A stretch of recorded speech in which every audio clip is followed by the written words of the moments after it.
How dare you? The clamor of chips hitting the floor echoed through the dimly lit casino, drowned by the furious curses of an angry guest criticizing the trembling Kinsey. Glass shattered, scattering a glittering mess across the floor, now a place of chaos. Kinsey felt the weight of countless eyes upon her as the strike mark burned painfully on her cheek.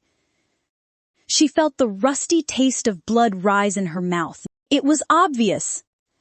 Mr. Smith was annoyed badly, but Kinsey had no regrets. She did nothing wrong. Being forced to work in this casino was bad enough. She didn't want herself to fall deeper into hell. If her poor nephew Connor wasn't still lying in a hospital bed, waiting for her paycheck to save his life, Kinsey would be sure to throw her apron in the face of this old fat pig and then strike him back even harder. Yet she had to control herself hard not to fight back. Connor was still in the hands of her stepmom. If she dared to lose the job, her stepmother would flay her alive and abandon Connor's treatment, and leave him without care. My apologies, Mr. Smith. Kinsey clenched her fists, doing her best to sound polite. I'll have others get you another drink. How dare you try to escape after ruining my expensive suit? William Smith thundered. I've got to teach you a lesson, he added, gritting his teeth angrily and striking her face with another resounding strike. A gasp of shock swept through the onlookers, and the manager, Harold Grunt, drawn by the commotion, stormed over. It is you again, Harold grumbled, gritting his teeth in anger. He grabbed her arm roughly, forcing her to stand up. What have you done wrong again this time? Are you determined to ruin my business? Tears streamed down Kinsey's face, a silent protest against the injustice of it all. No, Mr. Grunt, I didn't. Before Kinsey could finish her words, Grunt held her hair even tighter, making her cry in pain. You still have the nerve to reason. Quickly take our honored guest to the VIP area to change, or I'll fire you right now. No, please don't, Mr. Grunt, Kinsey pleaded. I need this job. Connor's leukemia was the anchor tying her to this dangerous underworld. Her poor nephew was the only blood of her late sister Alexa, her only family left in this world. She couldn't lose Connor. Then, why don't you move? Are you deaf? Harold Grunt furiously shouted to her ear. Kinsey nodded as she swallowed a lump in her throat. Please follow me, Mr. Smith, Kinsey stuttered. Allow me to take you to the VIP room. Good. Mr. Smith nodded with satisfaction and passed Harold a hint as Kinsey turned to lead the way. Mr. Smith, we're here. I'll wait for you outside while you change your suit, Kinsey said, dragging him out of his wild fantasies. Do you think you are in charge here? Mr. Smith snapped. You were the one who ruined my expensive suit, so you'll be the one to change it for me, he ordered. Kinsey's eyes widened, thinking about how she would escape from this dangerous situation. She had a bad feeling about what he would do to her. Mr. Smith, before Kinsey could protest, Mr. Smith blocked her exit, cornering her in the VIP room. The room smelled strange. She covered her nose. Mr. Smith smirked wickedly as he approached.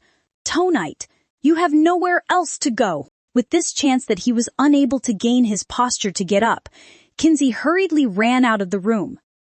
Her heart was still pounding wildly in fear. She just injured the VIP of the casino. Harold would definitely not let her off easily. She had to run away from here as soon as possible. Inside the dimly lit corridor, Kinsey, as she stumbled, disoriented and desperate. She is there. Get her. Kinsey panicked as the hired thugs of the casino sounded behind her. No, she couldn't let them get her. She twisted the first door she could find in her desperation, and luckily, it was unlocked. Breathing heavily, she leaned against the wall, trying to shake off the fear. Miss, I didn't order room service, a man said with a hint of humor. He appeared from the comfort room, wearing only a towel in his midsection. His broad shoulders and well-defined physique hinted at strength and confidence, accentuating the allure that surrounded him. She wanted to explain. Kinsey looked away from him and pleaded.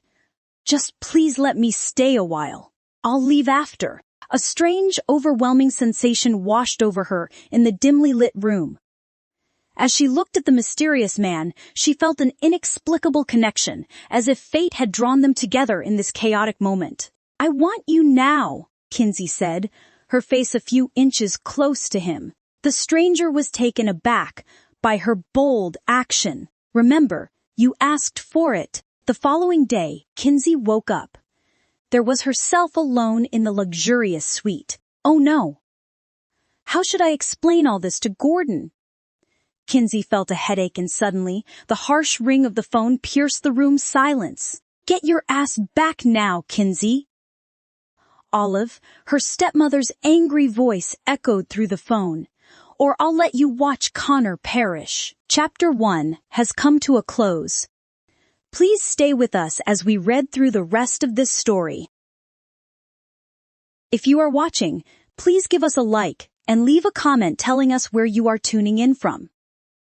Now, let's continue listening. All Kinsey heard as she arrived home was the evil hiss of her stepmother, whose eyes were cold and accusatory. Fixated on the marks of Kinsey's body, last night, she accidentally slept with an unknown man. Kinsey shook her head to defend herself. I didn't do it intentionally. Not intentionally. Her stepmother Olive huffed. Do you know how much trouble you've gotten us into? He was overstepping boundaries with his arrogant demeanor, making Kinsey feel cornered. Olive's cold gaze felt like a heavy weight, a silent threat that promised a life of misery if Kinsey didn't obey. Not only did you have the guts to ruin Mr. Smith's clothes, but you dared to hit him. Olive scolded her. You have to work all your ass life to afford the money he asked for. Kinsey's eyes widened in disbelief, tears falling down her cheek.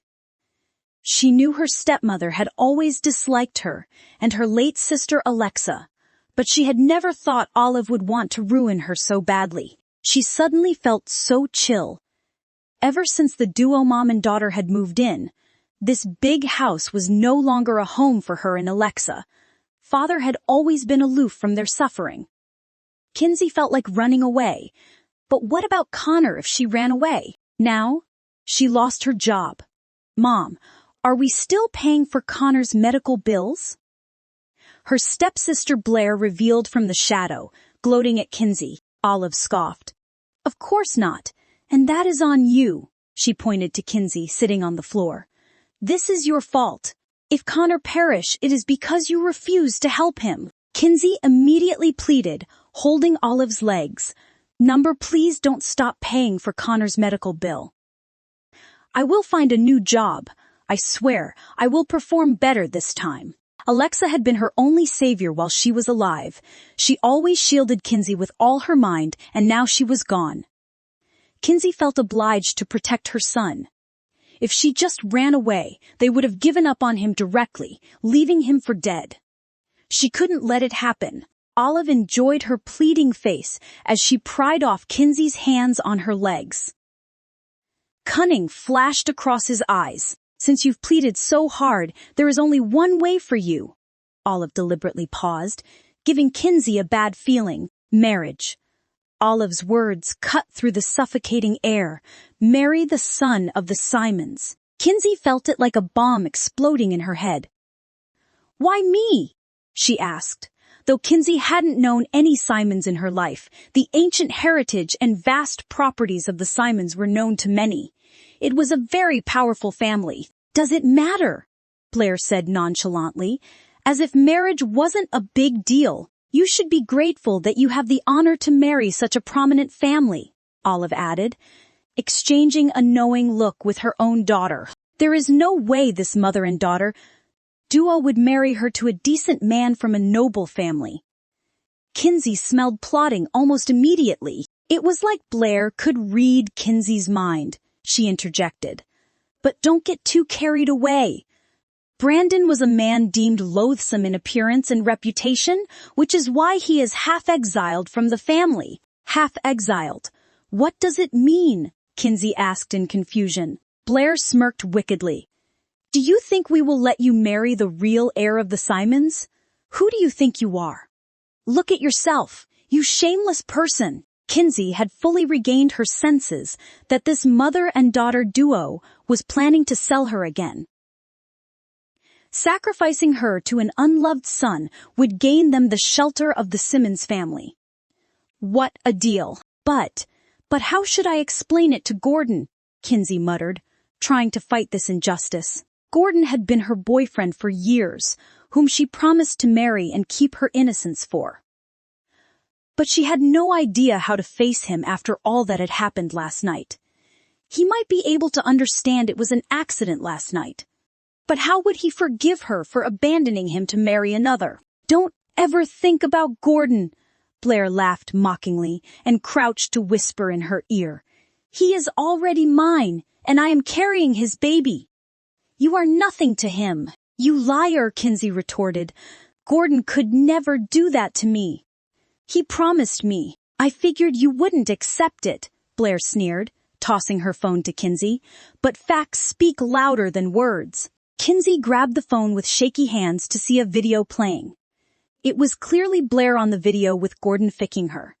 Kinsey wanted to convince herself that all this could be faked, but the face in the video was so clear that she couldn't deny it was Gordon, especially after she recognized the tattoo on his chest. She designed it for him, and no one could fake it. She had an emotional breakdown, and her words stuck in her throat. Before Kinsey could even recover, Blair threw a pregnancy test on Kinsey's face, which was shown positive. I hope that would be enough to convince your stubborn head. She stood up and poked Kinsey's head upon saying that. Kinsey, teary-eyed and heartbroken, still couldn't comprehend all this shocking news. Did Gordon really betray her? Did he really make Blair pregnant? She desperately wanted an answer. She gathered all her courage and fumbled for her phone to call Gordon. The number you have dialed is not in service. Kinsey froze to hear the cold service tone, while the next moment, Blair dialed the same number with her own phone. And it was picked up at the first ring. What is it, Blair? His tone was cold, but Kinsey was still shocked by her discovery. She couldn't call him, but Blair could. Did Gordon blacklist her number? I just called to remind you of my maternity checkup tomorrow. Blair tried hard to make her voice sweet. The father needs to present. The doctor had advised. I'll call you then. I am going to a meeting now. With that, he hung up the phone. Blair pouted unhappily, but luckily to her, Kinsey seemed not to notice Gordon's indifference to her. The pain and confusion swirled within Kinsey, creating an emotional storm. She couldn't believe Gordon had really betrayed their love and gotten her stepsister pregnant. Why should he do all this to her? Was their love only a game for him? Blair and Olive, celebrating in the turmoil they had ignited, watched with a sinister satisfaction as Kinsey grappled with the harsh reality of her shattered relationship. Kinsey, gripping tightly on her phone, jolted to a sudden ring. It was a call from the hospital. Hello. Her hands were trembling as she swiped the screen to answer, hoping it was not any bad news related to Connor. She had lost enough. She couldn't lose Connor anymore. Miss Gates, this is from St. Andrew's Medical Center. I called to remind you of the bill for Connor's treatment. He badly needed to be treated, the woman on the other line said urgently. Kinsey's heart broke for her nephew. Tears streamed down her face. I will find a way to pay Connor's medical bill. Please continue treating him. I am afraid we cannot treat him if you don't pay his medical bills in time, she said apologetically. You will get the payment soon. I promise. As the call ended, Kinsey felt a wave of despair. The weight of her decision hung heavily on her shoulders. Fate had pushed her over the edge, and there was no other way for her. With a heavy sigh, Kinsey surrendered. Okay, I'll marry Brandon Simons. On the big day of the wedding, the church was decorated fancy and surprising. Fresh flowers smelled lovely, fancy silks on the seats, and classical music softly played by a world-class orchestra. Candles made the place warm and golden, creating a special feeling for the ceremony. Everything was made perfect, without leaving any details of mistakes. Mom, didn't you tell me Brandon was half exiled from the Simons? Blair complained, unsatisfied that they had spent so much for an infamous son. Olive heaved a breath. The Simons are a grand family who wouldn't like to lose their reputation, even if this is only the wedding of an unwanted son. She patted the arm of her anxious daughter. Wait and see. It won't be an easy time for that little slut to have such an asshole of a husband. Went. Meanwhile, Kinsey stood in the dressing room, a mixture of disbelief and awe reflected in her eyes as she gazed at the extravagant wedding dress. It starkly contrasted with the other modest one, which her family called an honor, to let her wear some outdated dress of Blair. The Simons family had sent a new wedding dress, which was out of Kinsey's expectation. How amazing this is! Kinsey couldn't help but compliment it. Her makeup artist nodded in admiration. Indeed, this is the most beautiful wedding gown I have ever seen. Only a top designer could create such a masterpiece. But how could?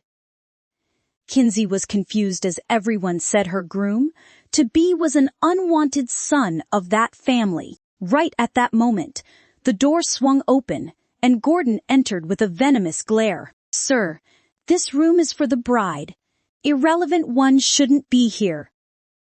The makeup artist alerted, but only got Gordon's sneer.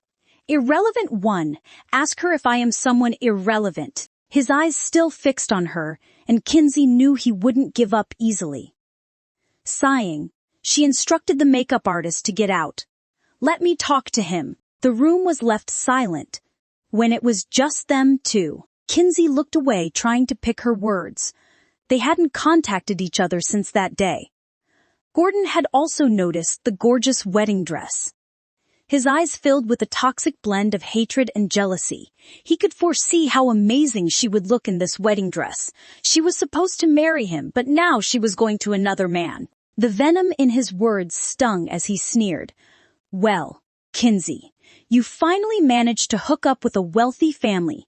What is the price you are paying for this little charade? Kinsey was taken aback by Gordon's bitter tone. With a sardonic smile, Gordon continued, I hope you are enjoying your Cinderella moment, Kinsey. But remember, fairy tales don't last forever. His face, distorted by jealousy, was no longer handsome. Kinsey couldn't believe that she had loved the man before her for 5 years. What gave him the nerve to throw such harsh words on her wedding day, when he was the one who betrayed their relationship first? It is my choice and I am willing to take the risk.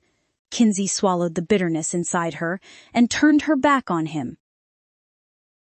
If you are not here to bless me, then leave now. Seeing her indifferent back, Gordon was unable to contain his frustration anymore.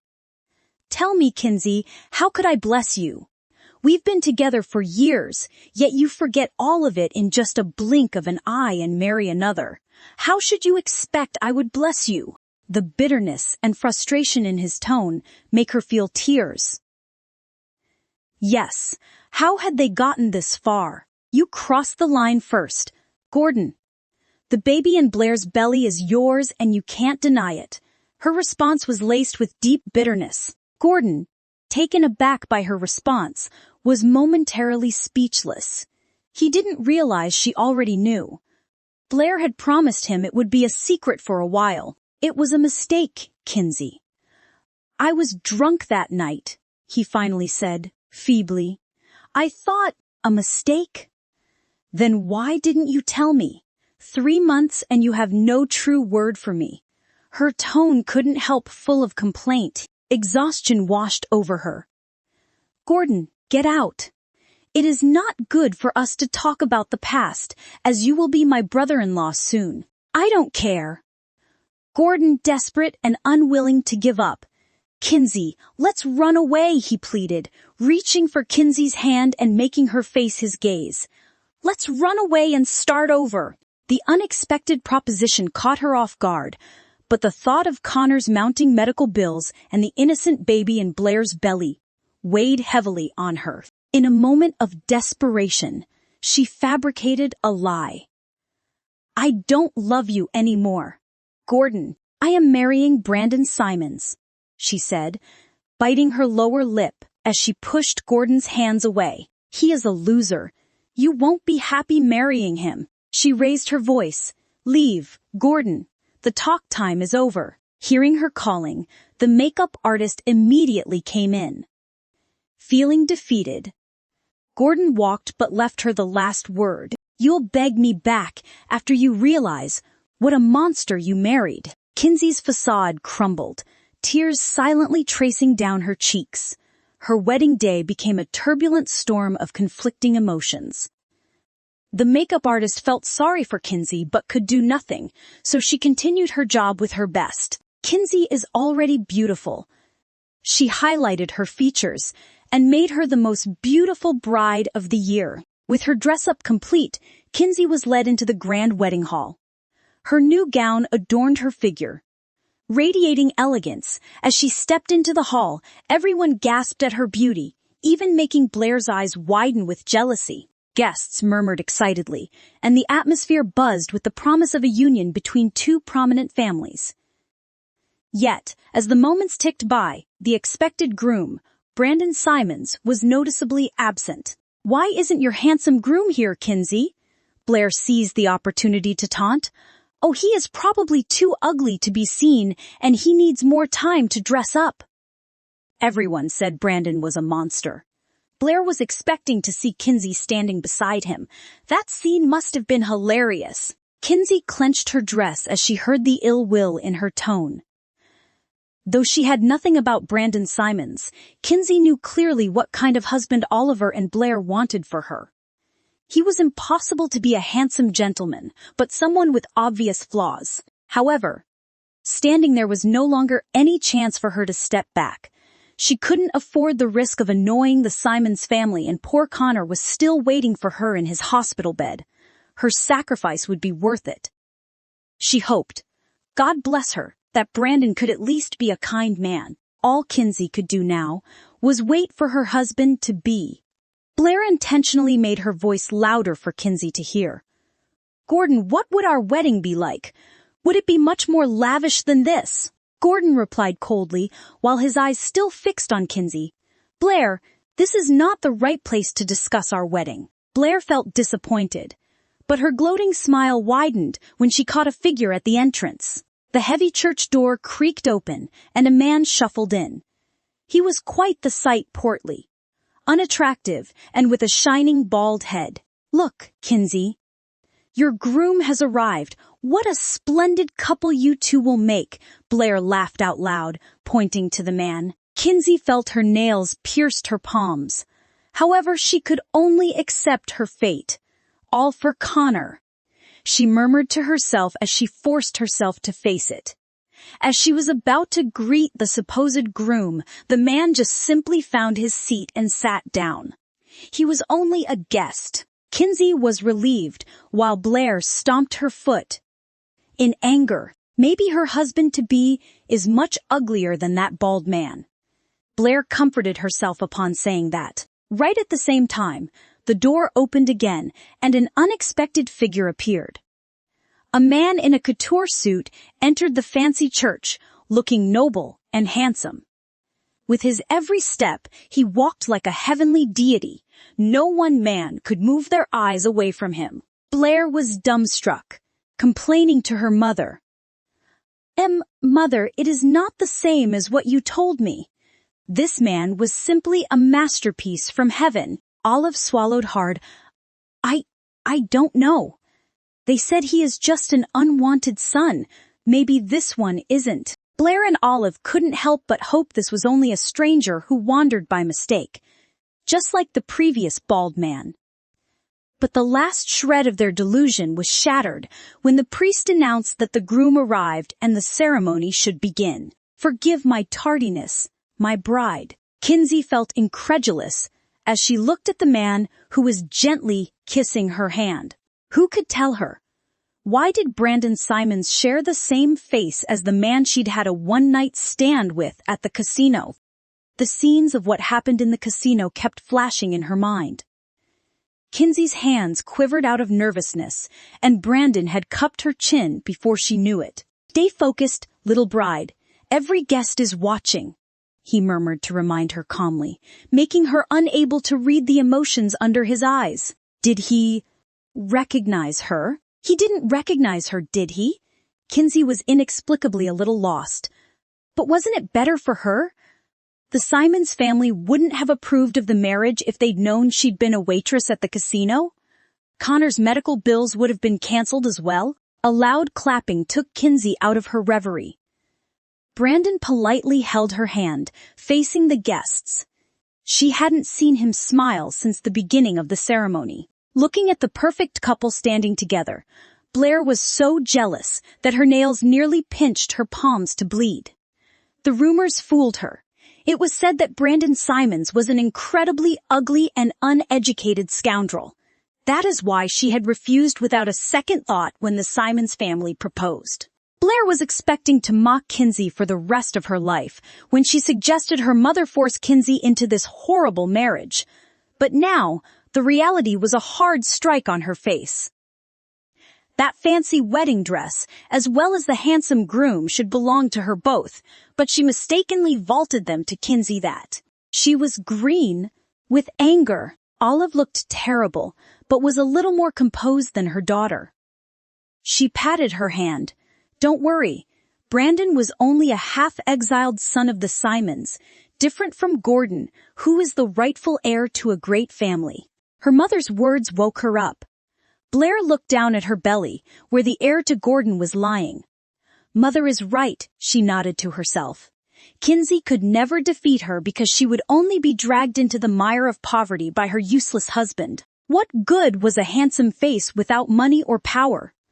With that thought, she smiled in satisfaction, trying to take Gordon's hand but accidentally realizing that he was also staring at the couple, with solid jealousy in his eyes. In an instant, Blair lost sane in anger and couldn't wait to embarrass Kinsey. "Hey, Brandon."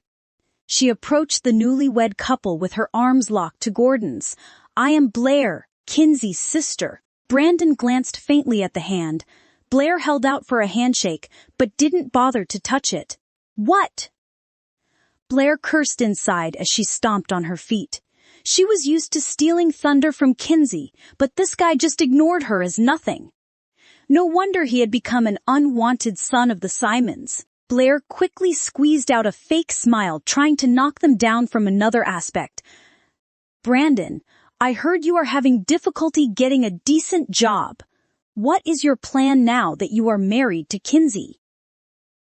Blair pretended to ask curiously, hard to hide the sarcasm in her tone. Protective instinct kicked in and Kinsey cleared her throat. "I am sure our plan is none of your business. I have faith that we can run our marriage well together." She interlaced her hand with Brandon's, showing how affectionate she was as a wife. Blair sneered, taking it only as her bluffing. It was all believed that Brandon would be abandoned by the family soon after he built his own family. Kinsey would soon be homeless and poor with him. "Oh, really? I hope you will not run back to us crying for money too soon." Blair laughed as she covered her mouth and added, "Don't be fooled by her skinny body. It cost us a lot of money to feed her." "Of course. I have faith to feed my lovely wife well. She might be skinny, but she is perfect, I know." Brandon winked at Kinsey. The endearment between the two somehow pierced Gordon's eyes. His jaw tightened in anger and extended a business card to Brandon. "If you ever need a good job, I can help. I am Gordon, Blair's fiancé, and a friend of Kinsey." His words were addressed to Brandon, but his eyes never left Kinsey. Brandon almost immediately sensed the undercurrents between them. Taking this moment, Blair chimed in. "Oh, honey, I know. Maybe Brandon could be a janitor in your building. What a perfect offer." She said it exaggeratedly, unable to hide the smugness in her look. Irritation crossed Kinsey's face, but before she could speak, Brandon took the initiative. "I have my own plans. I won't be anyone's pawn despite lacking an impressive diploma," Brandon declared, yet with a hint of defiance in his voice. "You better prove that, Brandon. Kinsey deserves the best," Gordon gritted. Yet Brandon was undeterred. He smiled confidently at his little bride. "I know what she deserves and I'll make it real." The way he looked at her with such affection that one could mistake them for a passionate couple in love for years. Gordon couldn't help but ball his fists, feeling the urge to clear the truth that her past was only with him. "The car's here, sir," a man announced, breaking the standoff. "We should go now." Without waiting for the others to speak more, Brandon led Kinsey straight out of the church. Kinsey could feel Gordon's eyes still clingy on her back. But the past was past. Brandon Simons, the one now she was holding his arm, was her present and future. Kinsey couldn't hide her amazement when she got into the luxurious car. The plush leather seats and the sleek interior were far beyond what she was accustomed to. "It must cost a lot. Brandon, where did you get this car?" she inquired, her eyes wide with wonder. Brandon chuckled, a wry smile playing on his lips. "Well, I borrowed it from a friend." "You don't have to do all this," Kinsey remarked, concern etching her face. "We can work together and build a life practically. Fancy cars and expensive things don't matter. What matters is our commitment to each other." She pursed her lips after saying that. She might be overreacting. Brandon looked at Kinsey with surprise. He wasn't expecting Kinsey to say something like that. Most women around him craved money and enjoyment. As soon as they heard that he was an incompetent pauper, they ran away in fear. He wasn't going to accept this marriage arranged by his grandpa originally. "You are right," he agreed. "Practicality is essential, but sometimes a little luxury doesn't hurt. It is like a reminder that life can be good." Brandon was the first man who had said that to Kinsey. She only lived a good life when Alexa was still alive. She had hoped Gordon would eventually give her a good life after her long bullying from the mother and daughter duo. But he also betrayed her. Would this setup with Brandon last for a long time? It seems all her happiness is short-lived. "Thank you, Brandon. For a good start, I will try hard to find a new job," she said with a bright smile. "What kind of job?" Brandon asked as he supported his chin with one hand. "As a waitress at a casino." She couldn't help but look away. I meant regular jobs, not what you were thinking." The smirk on his face widened. "So, you admit it was you that night?" Her eyes instantly widened at his words. I don't understand what." "Don't try to trick me, Miss Gates." He suddenly approached, and the strong aura cut off her words. "If you deny it, I don't mind helping you review. After all, we're married now." "You did impress me, Kinsey," Brandon smirked. "It is hard to believe that was your first time." The teasing in his tone was like a tub of cold water pouring down, dousing all her desires. Kinsey finally found her voice back. "I was drugged." "You should have expected that when you agreed to work in a place like that," Brandon continued. "If I didn't happen to be your husband, have you ever thought about what would happen? Or you are intended to hide it from the beginning?" Kinsey couldn't help but cringe as she sensed the coldness in his voice. "I didn't mean it." "You'd better be." Brandon sat back in his seat. "Did you take the pill after that?" Kinsey was shocked. Slight panic etched on her face. What did he mean by saying that?" "We didn't take any precautions that night," Brandon said as he shrugged. "Though we're married now, I don't think we're ready for kids. I am poor, you know." His candor was indeed surprising. Kinsey parted her lips. "Me too. I have already taken an emergency pill the next morning." Brandon should feel released, but was a bit annoyed by her answer. It was clearly she who was stuck on him that night, and the next day she was gone in a flash. He felt himself being used when he walked out of the bathroom and found he was left alone. And now, he was more sure about that when she proudly told him she had taken the emergency contraceptive pill. If she only knew women were begging to climb on his bed. Pulling his thoughts back, Brandon recovered his poker face and then threw her a file. "Wise choice. Sign this contract. Then our marriage will only last a year. Contract. Only a year. Kinsey was puzzled, but soon was glad to realize it might mean she could be completely free after a year. The joy on her face was so blinding that Brandon couldn't help but add, "Remember, this is a temporary arrangement though. It still comes with rules." Rules? Kinsey raised an eyebrow, curious and somewhat uneasy. Brandon continued with an air of authority. "Yes, rules. No love, no disgrace, no betrayal. And remember, I make the decisions. I am the only law in this marriage." Kinsey's elation began to wane as the weight of his words settled in. "Is this some kind of joke?" Her voice edged with disbelief. "No joke, Kinsey. A year, and then we go our separate ways," Brandon affirmed. Kinsey felt a mix of emotions: relief, confusion, and a touch of disappointment. The terms were clear, with no fairy tale ending, but Kinsey knew she had no better choice. Whether for Connor's sake or her own. "Fine," she said to express her agreement. Brandon was a bit surprised that she would agree so readily. This Gates lady was quite different from the rumors. "Here we are," Brandon announced, as the car approached the somewhat desolate residence. "This is our house." "Our house?" Kinsey glanced at the house, a mix of surprise and uncertainty flickering across her face. An unkempt lawn surrounded an old house. It was hard to call it a livable house. Well, it could still be a cozy place with good remodeling. We just need to give it some love.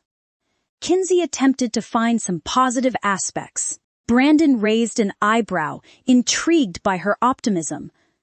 "You really think so?" Kinsey nodded. "Definitely. We can make it our own if we work together." With a faint smile, Brandon handed her the keys. "Then how about you take charge of the remodeling?" Kinsey accepted the keys, puzzled. "Just me, how about you?" "I don't have that time. I need to go somewhere else," Brandon said before getting in the car again. Kinsey stood alone in front of the house with a mixed heart. Although this marriage wasn't as tough as she thought it would be, the road ahead still seemed challenging. But she would never give up. Take it as a new job, and after a year, she and Connor would both be free. Meanwhile, on the drive to the club, Brandon's assistant, Max, couldn't help but ask, "Mr. Simons, was it okay to leave the lady alone in such a desolate residence?" "It is not like you didn't have." Though in many people's eyes Brandon was a loser, Max knew exactly what his boss could do.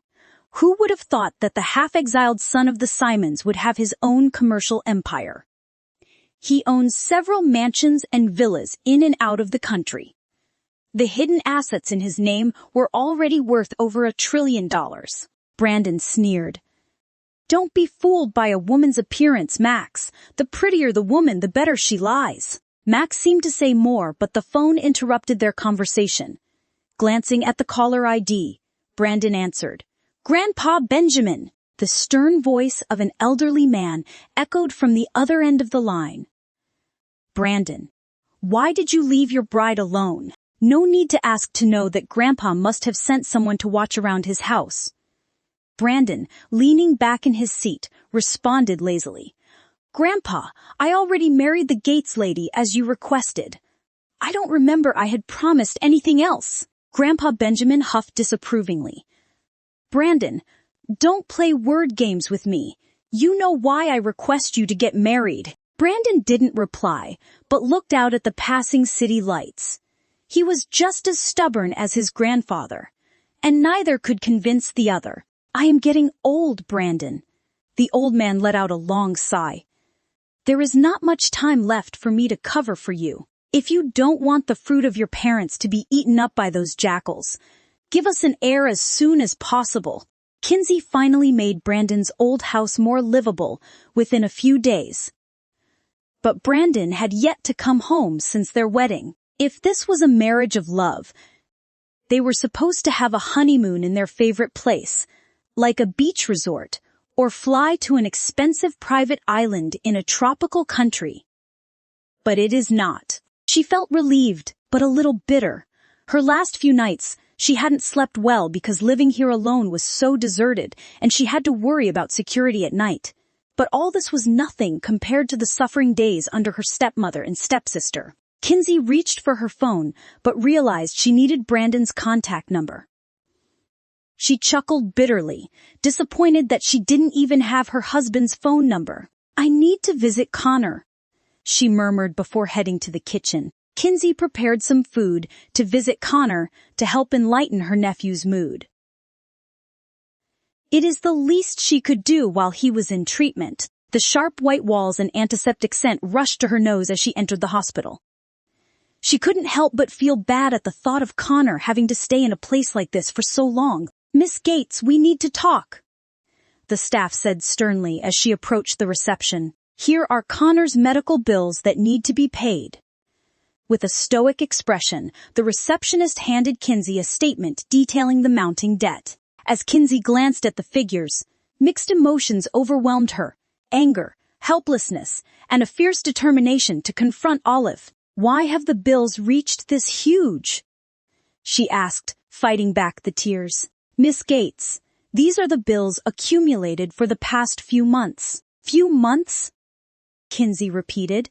It took Kinsey a long while to realize the cruel revelation. Kinsey never had the freedom to manage her finances, as the check from her work in the casino goes directly to Olive's bank account. Yet, Olive fooled her heartlessly. They had never paid the bill from the start, regardless of her sacrifice of working in the unlicensed casino. All her efforts turned out to be a joke. "Please, continue treating Connor," Kinsey pleaded as she took a few bills from her pocket and handed them to the staff, hoping it would alleviate some of the mounting medical expenses. "I will settle his medical bills as soon as possible." Although it wasn't that much, the staff took the money from Kinsey as she understood her difficult situation. She smiled with a mix of sympathy and pity to Kinsey before she left. As Kinsey stood in the hospital corridor, anxiety and frustration bubbled within her. At that moment, Connor appeared from the ward. His tiny feet, without shoes, shuffled on the cold floor. "Connor!" Kinsey held back tears as she embraced Connor. "Why are you not wearing shoes? Don't get cold." "When I heard your voice, I jumped out of bed to see you," the little boy answered weakly. This touched Kinsey's heart. Once back in the ward, Connor, looking frail, turned to Kinsey with a question in his innocent eyes. "I am feeling better, Auntie." "Do we still need a lot of money?" She cradled him gently. "Don't worry about the money, baby. Aunt Kinsey will find a way to settle everything." She cupped his little face and then forced a smile to make the boy feel better. The little boy smiled weakly. Connor, wise beyond his years, expressed a desire to give up the treatment, understanding Kinsey's financial struggles. "Can we stop the treatment?" Fighting back tears, Kinsey said, "Don't talk like that, baby. I will do everything to help and save you no matter the cost." She stroked a finger in Connor's face. "Promise me you'll listen to the doctor's words so you'll be healthy again, okay?" Connor nodded weakly. His tiny arms hugged Kinsey, which pierced the latter's heart. Kinsey left the hospital after feeding Connor with his favorite spaghetti, and then rushed to the house of her so-called family. "Kinsey, what brought you here?" Olive asked, and didn't hide her displeasure. "You are already married. I thought I wouldn't be seeing you here." "Neither do I, Olive," Kinsey retorted. "If only you fulfill your promise to pay Connor's medical bill, I won't be standing before you right now." Olive's eyebrow raised, realizing this was all about Connor. "What about him? After your marriage, I thought you and Connor wouldn't be a problem for me in this family," she said calmly, as if she didn't have any obligations for Connor's treatment. "Olive, you promised to pay for Connor's medical treatment if I worked at the unlicensed casino, but you didn't. I came from the hospital and was met by the piling unpaid medical bills." "You lied to me," Kinsey said, gritting her teeth angrily. "Kinsey, remember your place. I won't tolerate your disrespectful attitude towards me," Olive warned. "I wouldn't be disrespectful if you had fulfilled your promise to pay for Connor's treatment. Where is my money?" I need it now, Kinsey demanded. Do you think you live in this house for free? Olive snapped. I spend your money on our daily needs. There is not enough budget for Connor's treatment. Kinsey couldn't believe her ears. Just as she was about to retort, Blair appeared with the latest luxurious wedding dress. Mom, I think this is not luxurious enough for my wedding, Blair complained like a child. I don't want to look like a pauper at my wedding. Blair's high-pitched complaints grated on Kinsey's nerves. What liars they are, claiming to have no money for Connor's treatment, yet having the spare cash to buy the most expensive dresses. Was life so worthless in their eyes? Kinsey felt anger in her veins. She tried to grab Blair's dress away as she yelled, I worked hard only to save Connor's life, not to pay for your luxurious dream. Don't touch my precious dress with your dirty hands, Blair argued as she tried to avoid. You should ask your loser husband for help if you need money for Connor's medical treatment. Aren't you the best at seducing men? Kinsey's anger reached a boiling point and couldn't help but strike Blair. How dare you harm my sweet daughter? You ungrateful! Olive tried to grab Kinsey's hair to fight back. Enough! A roar sounded at the door, making the women in chaos stop. It was Jonathan, the host of the house. Blair hurriedly covered her face and ran to Jonathan to complain about Kinsey. Dad, Kinsey is jealous that I am going to marry Gordon. She is trying to ruin my dress and even threatens to seduce my fiancé. Kinsey couldn't believe how shameless Blair could upside the truth. She wanted to explain, but Jonathan didn't give her any chance. Apologize to your sister, Kinsey. No. She is never my sister. My only sister already perished, and you even want her only son to perish now. Kinsey could no longer control her emotions and blurted out, Don't talk to me. A resounding strike was placed on her face, making the corner of her mouth bleed. Nursing her stinging cheek, Kinsey glared at her father, her eyes reflecting both defiance and hurt. He never did side with her in any circumstances, like she never was his daughter. Stop glaring at me. Do you think I should still respect you? You don't deserve to be our father at all, she shouted, anger seeping through her bones. Jonathan raised a hand to strike Kinsey again, but someone stopped him this time. Brandon held Jonathan's wrist tight so that he couldn't move an inch close to Kinsey's face. You dare not harm her again, Brandon warned coldly as he noticed the bruise on Kinsey's face. Brandon Simons, why are you here? Jonathan was shocked to see Brandon appear in their residence. You announced. I am here to pick up my dear wife, Brandon stated, as he gently examined Kinsey's injured face. It is clearly she is not safe here. Does it hurt? He asked softly, tracing a finger on Kinsey's cheek. Kinsey blinked as she answered, A little. How could Brandon know she was here? Was he coming here to help her? Blair rolled her eyes while looking at Brandon and Kinsey's sweetness. Brandon, father is just disciplining her. If you don't watch her well, she'll easily cheat behind you. My wife doesn't need anyone's discipline, Brandon retorted. Only people who love to cheat were so fond of labeling others as cheaters. You! Blair balled her hands into fists out of anger. Well, I don't have to waste my time with any poor uneducated guy like you. Blair deliberately scanned over what Brandon was wearing with a look of disgust. Brandon was indeed handsome, but couldn't even afford a simple famous brand. No wonder that people called him the unwanted son. Yet, she would never know all of his attire was privately customized. Kinsey stepped forward as she couldn't bear all this. You are more like the uneducated one instead. No pretty dress can hide your ugly soul. You. Blair wanted to lay a hand on her, but having Brandon beside, Kinsey was like having a group of men protecting her. Her eyes lighted as soon as she glimpsed a figure at the door. Gordon!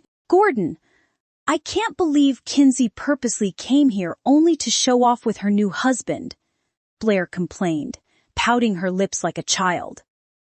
Darling, We must find a more expensive wedding gown than this. Gordon didn't even care to listen to Blair as his eyes firmly fixed on the scene of how close Kinsey and Brand held each other. Jealousy crept into Gordon's expression as he observed the evident sweetness between the newlyweds. Feeling rejected, Blair changed the topic. "Gordon, darling, what brought you here?" Blair's question took Gordon out of his reverie. Attempting to navigate his complicated emotions, he handed over a family's invitation. "I came to deliver this invitation from the Ellison family." The mention of the Ellison family, the second grand family in the hierarchy, after the Simons, triggered a wicked smirk on Blair's face. She immediately grabbed the invitation and showed it to Kinsey and Brandon. "Wow, someone fancies himself part of the Grand Simons family, yet you couldn't secure a simple invitation." Blair laughed, her tone dripping with sarcasm. Brandon sneered. If only they knew that the first invitation of every year was especially for him. He just wasn't interested in this kind of party. "Blair, I don't have time for your bullshit." Kinsey didn't want to waste her time anymore. She came here for reasons today. She stepped close to Olive. "I don't care if you are having a wedding or a dinner party. I am here just to get my money for Connor." Fearing Kinsey might spill more family secrets, Olive transferred her some money, but whispered a threatening reminder. "Remember, we still have custody of Connor." Kinsey fell to heavy powerlessness from the pleasure of success. She was still lost in her mind as Brandon took her inside his car. "Let me treat your cheek," Brandon asked as Get applied ice packs to Kinsey's cheek. Kinsey managed a weak smile. "Thank you." "I didn't expect you to be here," Brandon sighed, running a hand through his hair. "Well, I didn't expect this family drama either. I couldn't stand by and watch when you are still my wife." Though it might only be a short marriage, Kinsey was still moved. "Thank you," she mumbled. Witnessing her tears, Brandon was taken aback. He intended to say something else, but an abrupt breaking caused a jolt, bringing their lips together unexpectedly. "I apologize for the sudden stop, Mr. Simons." Max, who turned to check, but caught them kissed, stuttered as he discreetly averted his eyes. Kinsey hurried into the house as the car stopped. Brandon was a little behind due to taking a phone call from his friend, James Ellison. When he entered the house, his eyes glided across the transformed rooms of his old house, now exuding a warmth it hadn't seen in years. She successfully made it a cozy home, sensing she was bustling about in the kitchen. He approached and enveloped her from behind. Kinsey squealed a little, her tiny voice was music in Brandon's ears. "Brandon, what are you doing?" Kinsey asked, turning to face Brandon. They were so close together, his breath fanning on her face. "Do you want me to help you revenge?" he inquired mischievously, his tone suggesting a plan that involved settling scores with Olive, Blair, Jonathan, and Gordon. "How? What do you mean by that?" Perplexed Kinsey sought clarification, sporting a sly smirk. Brandon felt a sense of accomplishment. "A friend invited me to the party of the Ellison. I want you to come with me as my wife." "The Ellison? The same party that Blair was bragging about?" Curiosity was evident in her tone. "Exactly. Would you like to witness the look on your family's face when they see you attending the party?" Brandon asked, eyeing for Kinsey's reaction. "We will attend together." Brandon stepped closer, his lips almost on hers, "and in return, you need to give me a baby." A wave of panic washed over her when Kinsey heard his unexpected proposition about having a baby. She tried to pull away, but Brandon, with a stronghold, locked her in his arms. "Brandon, this joke is not funny." "I am not joking," he whispered in her ears. "We're already very familiar with each other's bopperish. It should be easy for us to get a baby." Kinsey could never forget that night she lost Alexa. It was a stormy night. She knelt outside the gate of the Gates family for a long time, begging them to save Alexa.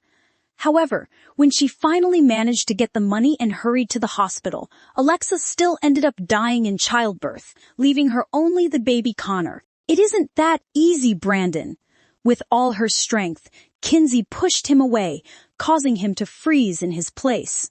I am not ready to be a mother, Kinsey said as she turned to wipe the tears. It takes a lot to raise a child. I don't think we can afford it now. Let alone, our marriage will only last a year. It was like shooting himself in the foot.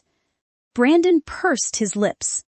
The fear in her eyes was unmistakable. He sighed as he touched her head to reassure her. Okay, we could consider this later when you are ready. But Kinsey, he held her head to face his gaze.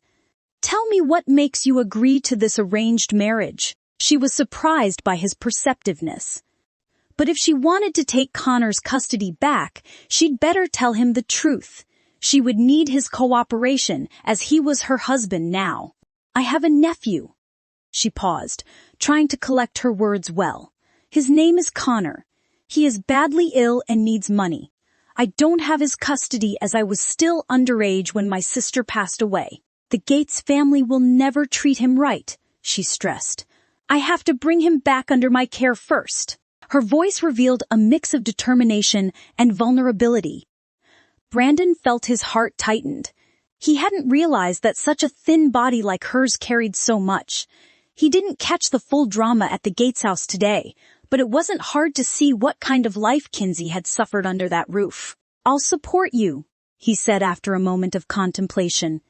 We can figure this out together. Kinsey was surprised again. She blinked her eyes as she raised her head to confirm. Seriously? Sure. He gave her a sincere smile. Thank you, Brandon, Kinsey said, tears welling up in her eyes again, but from gratitude this time, being unable to bear seeing her in fear. Brandon's body reacted before his consciousness did. He lifted her chin and softly kissed her tears away. Kinsey was stunned, feeling her heart bumping. Brandon couldn't help but tease her as he noticed her blushing face. But in return, you have to do me a favor. A favor? What is it? Kinsey asked, but he just smirked. I'll tell you later for now. Can you prepare for dinner? I am hungry. Sure. I'll cook for us. Kinsey went to the kitchen joyfully. Though she was still curious about the favor he would ask for, the prospect of securing a brighter future for Connor filled her with a renewed sense of purpose. Would you like some help? Brandon asked, sincerely wanting to help to fasten the cooking. If that is not too much from you, help me slice some onions, Kinsey said, smirking while watching Brandon's reaction. Brandon knew what Kinsey was trying to do and raised an eyebrow. Of all the ingredients, you want me to slice an onion? Is this some kind of punishment, huh? I didn't mean it that way. She grinned. An expert cook that she was, Kinsey pressed up a delightful dinner a few whiles later. The aroma filling the air. You cook well, Brandon complimented as he savored the first bite. Kinsey blushed. Thank you. My mom and sister taught me how to cook. When they were gone, I used to cook for the family most of the time. No wonder you've mastered this recipe so well, Brandon said, taking another bite of his pasta. Like I should, or else my dad would toss the food on my face. At first, Brandon assumed it was a joke, but Kinsey didn't show any trace of humor on her face. Is that how your dad has been treating you? Ever since? Yes, Kinsey said nonchalantly. I don't understand why, but I stopped asking for answers. It is not important to me anymore. Brandon was silent, and not to ruin the dinner, Kinsey tried to turn the topic. Then how about you? Would you care to share about yourself too? A hint of sadness flickered in his eyes as he said, There is nothing much to talk about myself. His voice was low and stern. Kinsey immediately realized she asked the wrong question. He must have had a difficult childhood too, being a half-exiled child from the Simons. Then, what is your plan for tonight? Kinsey quickly picked another topic to lighten up the conversation. Why do you ask about that? Brandon asked, raising his brow as he finished the meal. Just in case you'll be hungry again outside, I can prepare you some midnight snacks to bring out. Who says I will go out tonight? Brandon pressed her hand from clearing the plates and locked her against the edge of the table. He was so close to her that Kinsey could feel the warmth from him. But didn't you spend the night out the other day?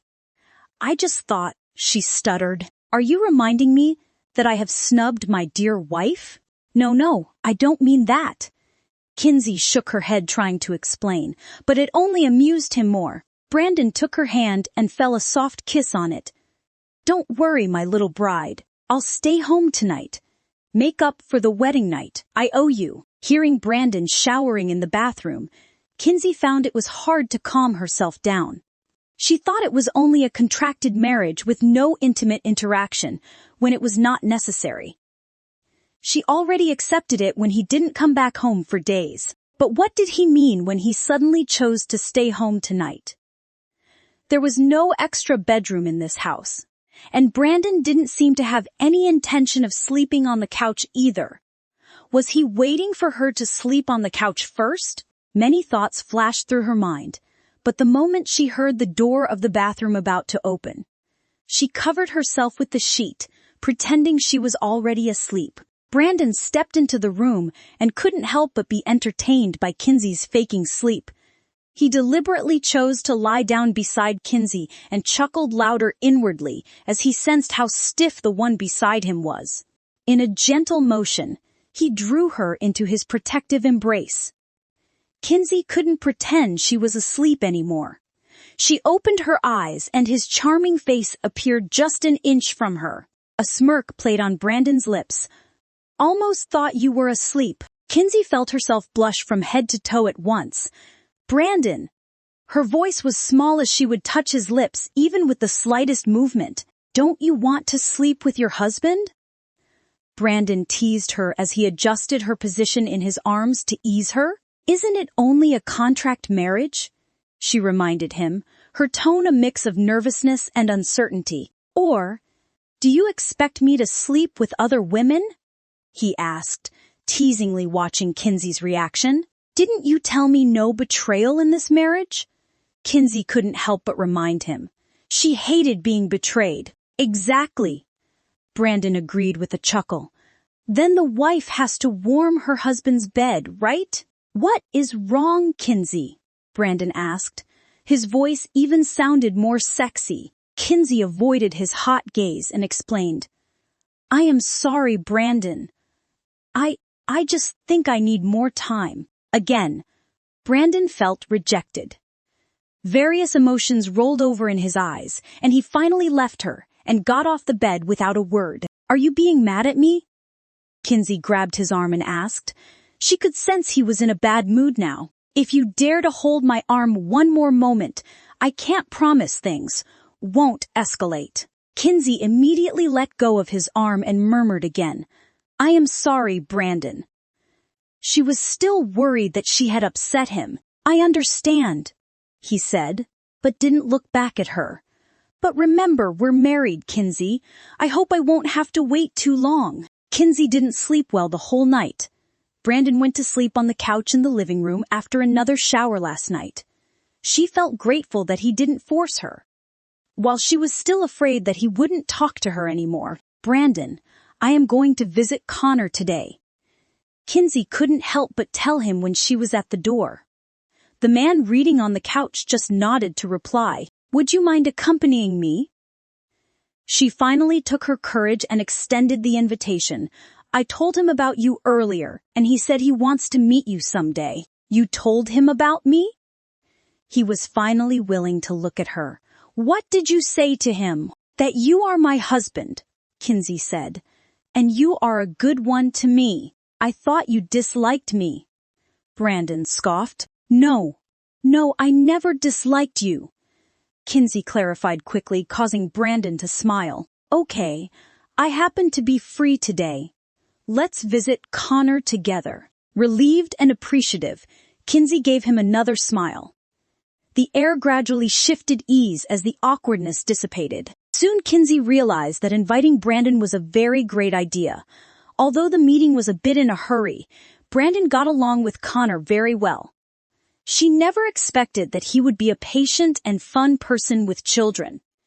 It was clear that Connor already loved him. "When am I getting a cousin?" Connor asked innocently, causing Kinsey to blush at once.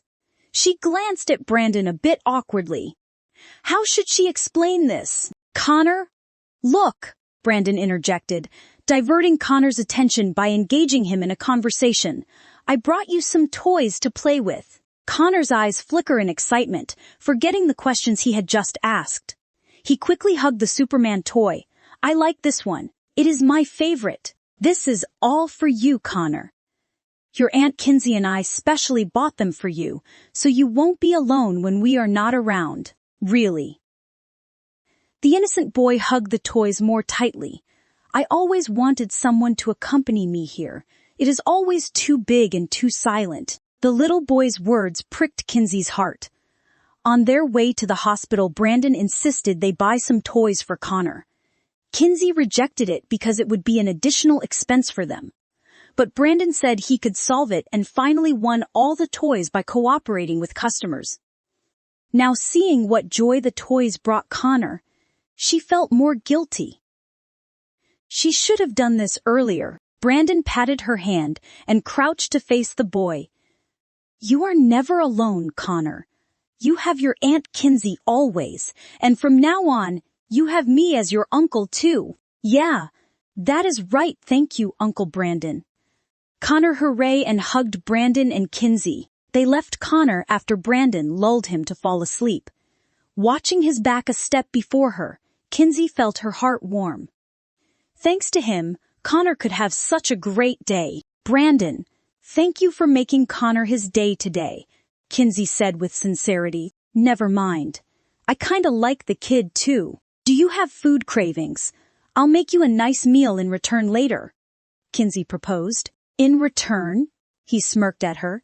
"You did remind me of something. I want something else in return besides the meal." Kinsey was nervous when Brandon took her to a boutique, preparing for the Ellison family party.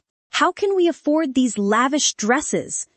Kinsey asked in awe of the multiple designer dresses she could choose from. "This shop belonged to my friend, and he let us borrow them as we like," Brandon replied casually. Kinsey couldn't help but be curious about Brandon's mysterious friend.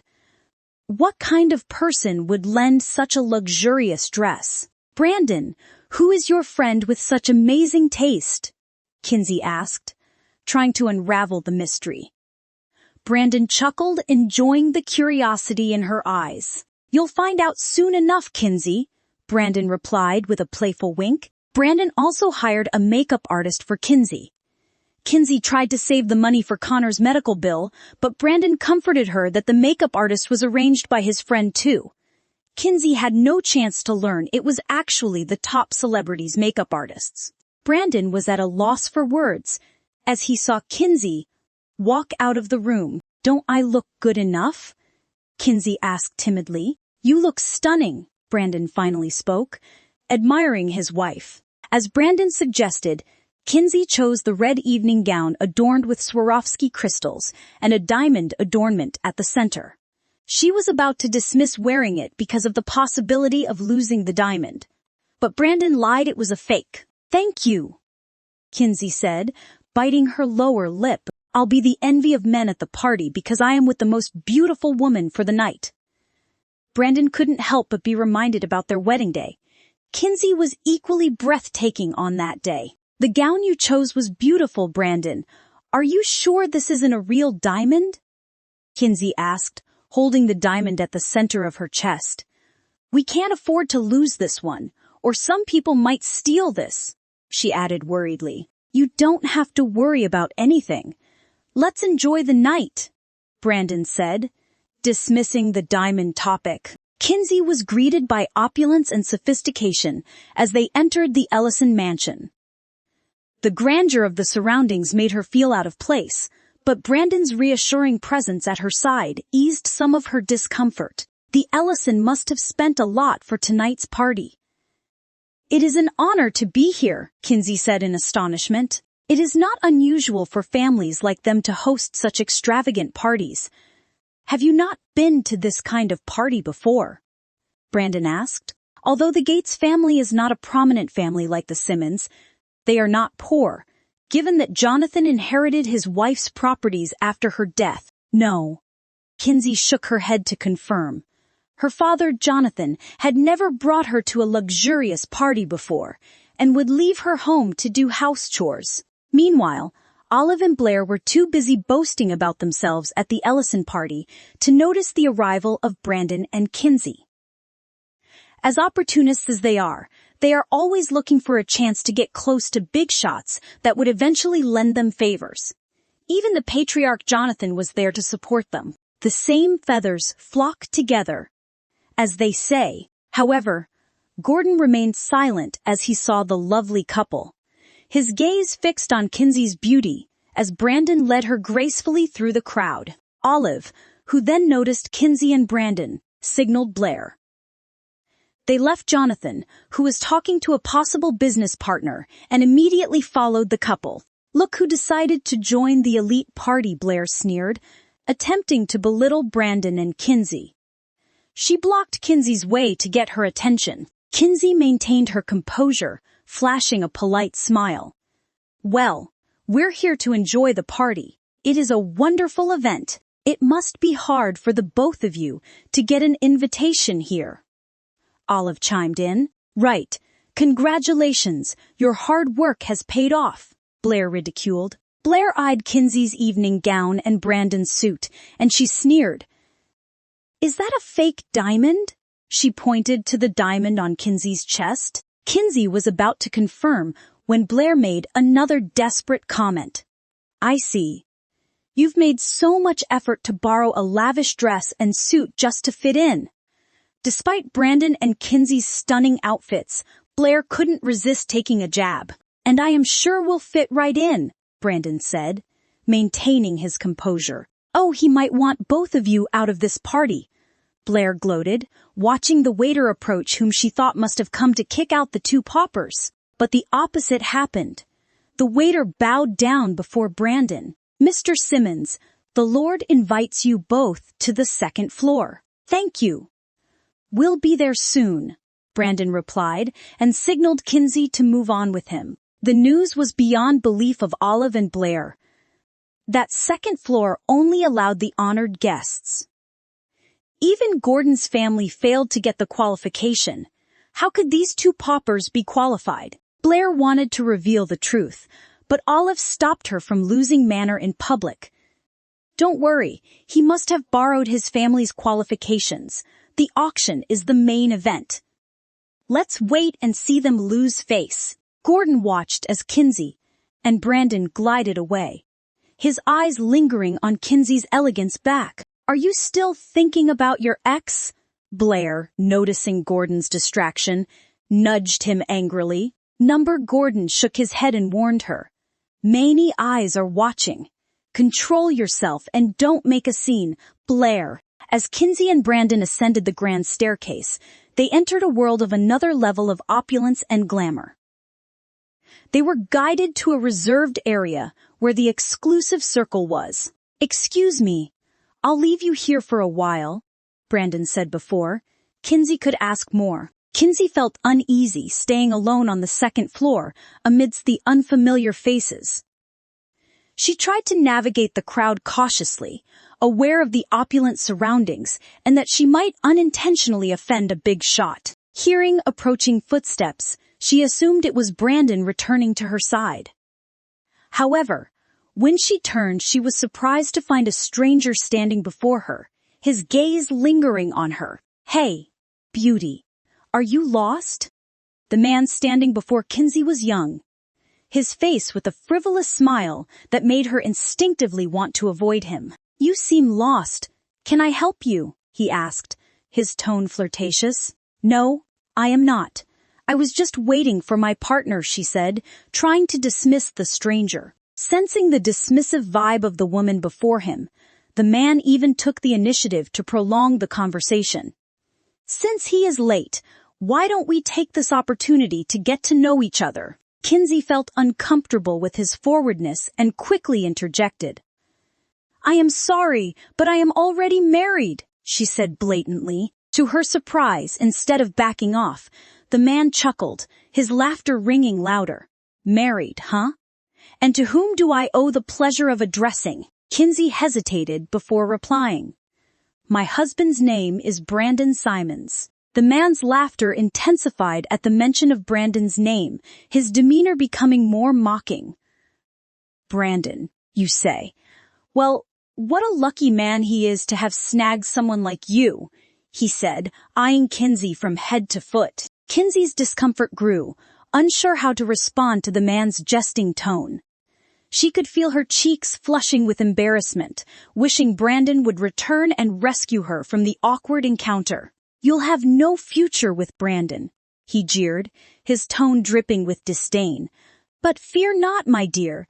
I can offer you comfort if you are willing to grace my bed. Kinsey recoiled in disgust, her expression turning to one of revulsion. No, thank you, she replied firmly, her voice laced with disgust. Her rejection seemed to fuel the man's anger, his ego bruised by her refusal. You are the precise definition of beauty with no brain. Stupid enough to be with Brandon, a man who couldn't even provide for himself. He throws insults like he is way better than Brandon. As the man's contemptuous gaze fell upon Kinsey, her heart sank, sensing his disdain for her choice to be with Brandon. His mocking words pierced through the air, filled with scorn and superiority, as he belittled her future with Brandon. Kinsey wouldn't allow anybody to belittle or insult Brandon just like that. Her husband had been so good to her since they married. Defending him from some idiot stranger was the least she could do in return. First, I am smart enough to know who is better between you and Brandon. Second, I am not stupid enough to pick some idiot stranger strolling around a lavish party looking for someone they can prey on, Kinsey said unapologetically. The stranger's jaw tightened in anger. Who do you think you are? He snapped. With a sneer, he raised his hand as if to strike her. But before he could follow through, a man intervened, his presence commanding and authoritative. Don't even think about it. The stranger's hand halted in midair as Brandon's voice cut through the tension. He looked at Brandon with mockery in his eyes. That is enough, Jacob, Brandon said firmly, his tone brooking no argument. Jacob followed, maintaining a safe distance. Brandon! Kinsey quickly hides behind Brandon. You know him? She asked, eyeing the man with disdain. He is my cousin, Jacob, Brandon answered, maintaining eye contact with the man before him.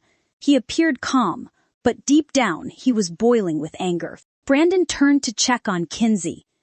Did he hurt you? He asked, his voice laced with genuine concern. No, Kinsey answered, shaking her head. You shouldn't have wandered too much from where I left you. Brandon reminded her. I got bored and I thought you came close to me. When I turned around, it was your cousin, Jacob. I tried to stay away from him, but he started a conversation. It is good that you came. I was scared of him, Kinsey said, glancing at the man mentioned, who was still intensely looking at her. Jacob winked at Kinsey as their eyes met. Kinsey felt disgusted about the man's gesture and voided his gaze. Don't worry, I got this, Brandon comforted Kinsey as he held her hands. I wonder what kind of threat you did to get that woman under your spell, Jacob said in an attempt to anger Brandon. His voice was a little louder to get Brandon's attention. I didn't. Brandon shifted in Jacob's direction. I am not desperate like you, he said casually. He refused to be under Jacob's manipulation. He knew his cousin wanted him to snap in front of the honored guests, but he wouldn't give him that satisfaction. Jacob was taken aback by Brandon's boldness. He scoffed as he refused to be defeated by his poor cousin, Brandon, and chose to divert the topic. Finally, you came to socialize. Brandon, sadly, it is too late for you. All of the Simons businesses would be under my dad's leadership. The empire is ours, Jacob proudly said. His smirk remained firmly in place as he bullied Brandon. Brandon's response was as cold as ice, his words slicing through the tension in the room. "I have no interest in a sinking boat," he stated flatly, his tone devoid of warmth or sympathy. Jacob was still trying to figure out where Brandon got all his confidence without the Simons family supporting him. His expression twisted with frustration as he failed to anger Brandon, but he knew better than to cause a scene in front of potential business partners. Despite his anger, he maintained a facade of composure, though his eyes smoldered with resentment. "Jacob, if you have nothing good to say, leave us now." Brandon's tone was more like a command than a request. With a smug grin, Jacob directed a wink at Kinsey, his eyes gleaming with mischief. If he couldn't piss Brandon off directly, he would use his wife instead. "My offer still stands for you, sweetheart," he taunted, his words dripping with arrogance. And with that, he turned on his heel and strode away, leaving an air of tension and unease behind. As Jacob left, Brandon's gaze turned to Kinsey, his expression darkening with concern and disapproval. "What offer was he talking about?" he demanded, his voice tinged with suspicion. Kinsey hastened to explain, her words tumbling out in a rush. He offered to be with me," she stammered, her cheeks flushing with embarrassment. "But I refused him, I swear." Brandon's expression darkened at the revelation, his jaw tightening with suppressed anger. The audacity of his cousin to make such advances towards his wife infuriated him to no end. "Don't ever cheat on me." Brandon's voice was low and menacing, his warning laced with an underlying threat. "Or else I won't hesitate to reconsider our arrangement regarding Connor." Kinsey felt a surge of fear at his words, realizing the instability of their situation. She nodded silently, her heart heavy with apprehension. "Brandon, I am not that kind of a woman. I won't forget our marriage rules," she said firmly. "Good," Brandon said, tracing a finger on Kinsey's cheek as he looked at her intently. Kinsey's heart sank as she watched Brandon's demeanor change, his eyes devoid of warmth or affection. It was a stark reminder that their marriage was purely transactional, a business arrangement devoid of genuine emotion. She tried to muster up the courage to speak, to address the underlying tension between them. But before she could talk, an echo of the microphone cut her thoughts. "Leperish and gentlemen, I'd like your attention," the MC began. "We are about to begin the yearly auction of the Ellison family for a charity event." The MC's announcement drew attention to the guests of the lavish party. As the MC's voice rang out, Kinsey felt a pang of unease settle in her chest. The impending auction added a layer of tension to the strained atmosphere, thinking about her and Brandon's status. "Get ready with your valuable gifts for tonight's event. I can't wait to witness the expensive gifts our honored guests have prepared," the MC said excitedly. "We will begin in a short while," he added. With a sinking feeling in her stomach, Kinsey realized that everyone in attendance was expected to contribute a gift for the charity event. The pressure weighed heavily on her, knowing that Blair's judgmental eyes were fixed upon her. Kinsey's heartbeat drummed in her chest as she looked around. The place was full of elites who obviously wouldn't mind donating $1 million gift. Her sight landed on Jacob, who had a smirk on his face, but she avoided him immediately. Blair's taunting glance only fueled Kinsey's anxiety, her insecurities amplified by the thought that Brandon might not have prepared a suitable gift. She couldn't bear the thought of him being humiliated, not after all they had been through together. Turning to Brandon, Kinsey searched his face for any sign of reassurance, but his expression remained stoic, his eyes betraying no emotion. "Brandon, did you know about this?" she asked innocently. Brandon nodded. "Yes, this is a yearly event, but this is my first time coming. If you knew about the auction, why did you bother inviting me here?"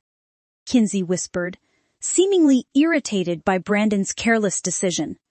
"Clearly, these people have no problem donating millions of their money," she added. Brandon doesn't like Kinsey's tone of question. She seemed to belittle what he was capable of. But he couldn't blame her as she was unaware of his financial stability. So, he let it slide.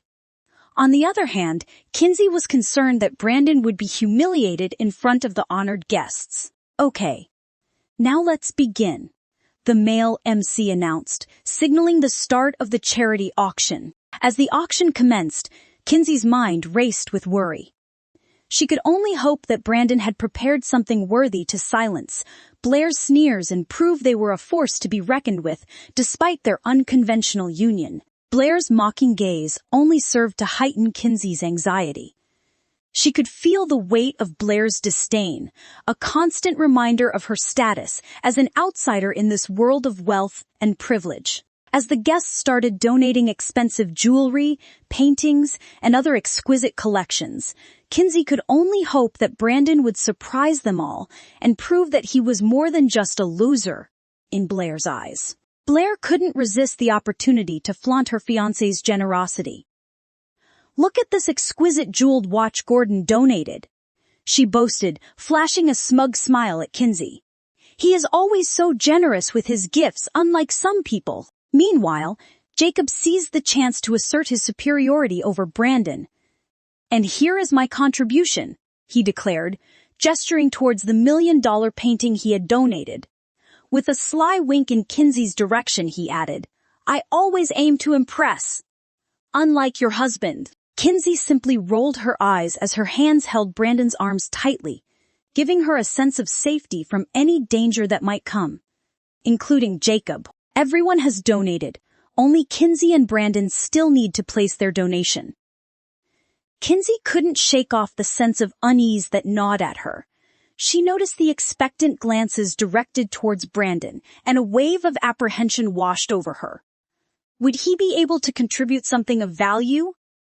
Or would their fears be realized? Blair, eager to undermine Kinsey and Brandon further, chimed in. "Oh yes, what did Brandon bring?"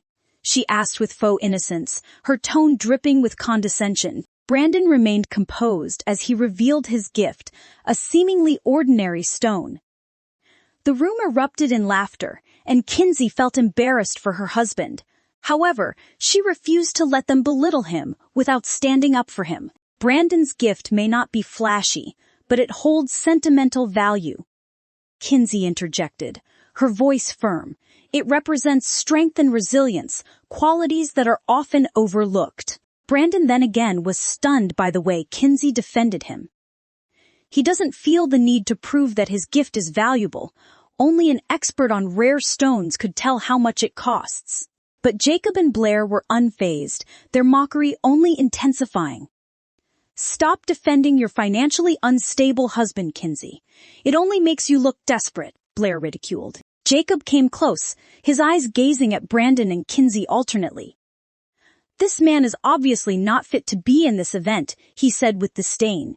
"I suggest removing them from this elegant party. They don't deserve to be here anyway," he added arrogantly. Some guests started whispering and nodding in agreement, making Blair and Olive celebrate in silence. Contrarily, Gordon pitied Kinsey as she was humiliated in the crowd of wealthy and influential guests. As Jacob suggested, the host reluctantly approached Brandon and Kinsey, a hint of disdain evident in his demeanor. "I am sorry, but I must ask you to leave," he said smugly. "This event is for honorable guests only." Brandon and Kinsey exchanged resigned glances, prepared to depart quietly. Brandon wouldn't waste his time explaining his wealth to people. Whether they believed him or not was none of his business. His empire is thriving, and that is all that matters to him. But just as they turned to leave, an elderly gentleman emerged from the crowd, his eyes fixed on Brandon's stone. "Excuse me, may I have a closer look at that stone?" he requested politely. Blair, eager to assert her superiority, was about to interject with a dismissive comment, but Gordon placed a restraining hand on her arm, a knowing look in his eyes. "Wait, Blair," he whispered. "That is Alexander, the founder of the Roman auction house. Refrain from involving with his business. He is not someone you should mess up with." Blair had no choice but to remain observant of the situation. waiting for Kinsey and Brandon to be humiliated even more. Brandon stopped on his track, recognizing Alexander of the Roman auction house. The man who is capable of examining his valuable gem. He handed the stone to the old man. Even Kinsey was startled by Brandon's gesture. Did he plan to be embarrassed even more? Kinsey supports Brandon, but can't bear seeing him publicly humiliated. Even more, the old man accepted the stone carefully. As Alexander examined the stone, a hush fell over the room. Everyone eager to hear his verdict. After a tense moment he spoke, his voice carrying authority. "Le parish and gentlemen, this stone is no ordinary rock," he declared, his eyes gleaming excitedly. "It is a rare raw gemstone, and I am prepared to offer $100 million. Kinsey's jaw dropped in disbelief, while Brandon's expression remained stoic, though a glimmer of satisfaction shone in his eyes. They had never imagined that Brandon's seemingly mundane gift would hold such extraordinary value. As Alexander's announcement sunk in, the murmurs spread like wildfire through the crowd. "I can't believe it. Did he just say $100 million? One guest whispered incredulously to another. "It is impossible. Who is this Brandon Simons anyway?" Another replied, skepticism lacing his tone. "I don't know, but if Alexander says it is worth that much, then it must be true." A third guest chimed in, her eyes widening in amazement.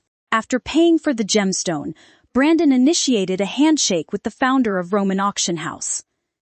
"It is nice doing business with you, Mr. Alexander," Brandon said as he shook the old man's hand. "It is my pleasure," Alexander replied, taking Brandon's hand, beaming with joy. He was indeed lucky to buy the rare gem. For Kinsey, it was a relief seeing Brandon sell the gift donated to the charity event of the Ellison family. She relaxed, looking at how the crowd had shifted their demeanor towards them. Meanwhile, Blair and Olive exchanged stunned glances, their previous arrogance replaced by disbelief. Blair's attempts to belittle Brandon and Kinsey had backfired spectacularly, and she was at a loss for words. Gordon was taken aback, though a hint of admiration flickered in his eyes as he glanced at Kinsey. He had never imagined that Brandon, whom he had dismissed as insignificant, could possess something of such immense value. As the realization sank in, the atmosphere in the room shifted. The guests who had previously looked down on Brandon and Kinsey now regarded them with newfound respect.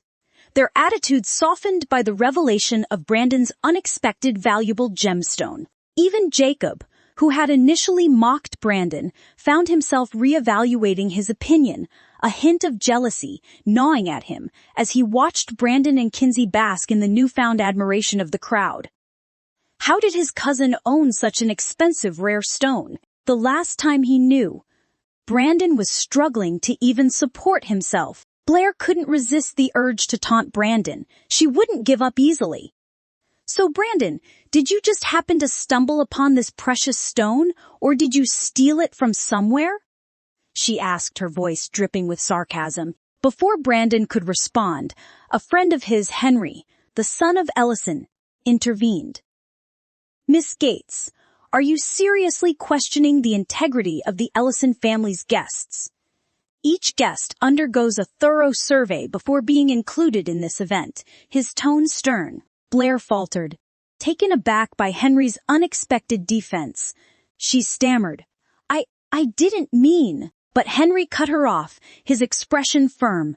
"Regardless of your intentions, it is unacceptable to cast doubt on the integrity of the auction house. If you have any concerns, address them through the proper channels." Blair flushed with embarrassment, realizing she had overstepped her bounds. Meanwhile, Brandon remained calm and composed, unfazed by Blair's taunts. He turned to Henry with a grateful nod. "Thank you, Henry. I assure you, there is nothing untoward about the stone's origin." Henry nodded in acknowledgement, his trust in Brandon evident in his demeanor. "I believe you, Brandon, and congratulations on the remarkable contribution to the auction." Brandon smiled gratefully. feeling a sense of vindication as he saw Blair red in embarrassment at her attempt to discredit him thwarted by Henry's intervention. "I apologize, Mr. Ellison," Blair finally said, bowing down, acknowledging she made a mistake and afraid Henry would take the matter seriously. She must maintain a good relationship with the influential Ellison family. Henry shifted in Blair's direction. "Miss Gates, I think you owe an apology to Brandon and Kinsey." "I highly suggest you apologize to them," he said sternly. Blair's eyes widened in shock.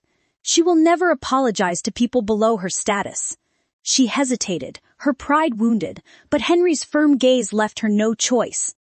With a sigh, she turned towards Brandon and Kinsey. As she was about to utter a word, her mom Olive interjected. "Kinsey, don't let your pregnant sister bow down on you and Brandon. That is not good for her baby." Her tone sharp, Kinsey's heart sank at her stepmother's words. But before she could respond, Brandon stepped in. "Are you two determined to bully Kinsey the whole night?" Brandon said questioningly, his voice firm as he defended Kinsey. Olive and Blair remained silent, adamant not to admit to their mistakes. They couldn't swallow bowing down before Kinsey and Brandon. Who are they? They are nobody. They highly doubt Brandon truly owns the rare gemstone. "Henry, we will be heading home." "It is getting late," Brandon said respectfully. Henry nodded politely before turning his sharp gaze to the mother-daughter duo. He looked at them with disappointment because of their stubbornness. He didn't even have much time to talk to his friend. "Come on, Kinsey, this isn't worth our time," Brandon said, whisking Kinsey away from the tense situation. "Thanks for defending me out there," Kinsey said gratefully. "You did the same thing for me." "That is what husband and wife do," Brandon said casually. Kinsey nodded in understanding, elated about Brandon's gesture. As they drove home, Kinsey couldn't contain her curiosity any longer and turned to Brandon, her eyes searching his face for answers. "Brandon, about the stone, where did you really get it from?" Brandon hesitated momentarily, his expression guarded before finally responding with a lie. "Honestly, Kinsey, I just stumbled upon it by luck." "It was a stroke of good fortune." Kinsey stuperished Brandon's face, trying to discern any hint of deceit. But his expression remained inscrutable, unable to shake off her doubts thoroughly. She trusted him. At least for now, but deep down, a nagging feeling lingered, telling her there was more to the story than Brandon was letting on. As they pulled close to their home, Kinsey's mind was still swirling with questions about the mysterious stone and Brandon's involvement. But before she could voice her concerns, her attention was diverted by the car's sudden stop. "We're here," Brandon announced. His phone rang just as they walked out of their car, and he took the call. After Brandon talked on the phone, to Kinsey's surprise, Brandon didn't head inside with her, but instead headed to another nearby car. "Are you not staying home tonight?" she asked in confusion. "Number have a good night's sleep. I need to go somewhere," Brandon replied calmly. Kinsey's heart sank as she watched him climb into the car. As the car was opened, a beautiful woman appeared, and Brandon sat beside her. She felt a surge of mixed emotions, confusion, and betrayal all swirling together inside her. Just moments ago, Brandon had assured her that their marriage was quite realistic as they defended each other. Yet he was seemingly cozying up to another woman right before her eyes. Kinsey couldn't help but feel a pang of disappointment and disbelief. Her thoughts raced as she tried to make sense of the situation. Was Brandon really being unfaithful to her, or was there a reasonable explanation for his actions? Had she misunderstood their agreement, or had Brandon deceived her all along?